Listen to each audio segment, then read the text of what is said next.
themi gjithmonë në Shqipëri, edhe mua më pyesin shumë njerëz më thonë, pse kur i tet çmimi ne e rritim?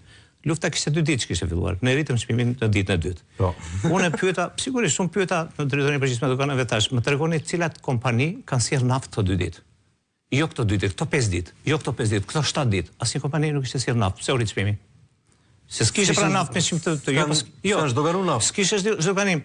Pse u rrit ky çmim kur ndërkohë s'ka ardhur ajo nafta që më përmend timet të drejtë Brentin e Londrës, që është rritur nga 6 jetë e ka vetë 115-120 sot. Pra këtu është çështje e kontrollit, dhe unë prandaj po vidhet për qef.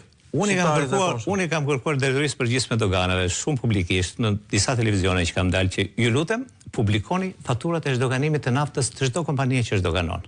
Sepse ne jemi gazetarë, ti kolegu im, dhe ne mund ta bëjmë vetë sapin sa u zhdoganua, sa është dollari sot, sa taksa dhe tatime ka, sigurisht që ne jemi kampion në botë. Ne jemi vendi i 5 në botë për sa i përket çmimit të karburante. Jemi në 5 më të madhe, kemi çmim më të lartë. Dhe kemi çmim më të lartë sepse të gjitha tatimet dhe taksat që duhet merren në 2-3 dritare i marrin one stop shop, ne drejtarët vetme. Pra ne marrim të çmimi i karburantit, edhe atë që duhet ta merrim te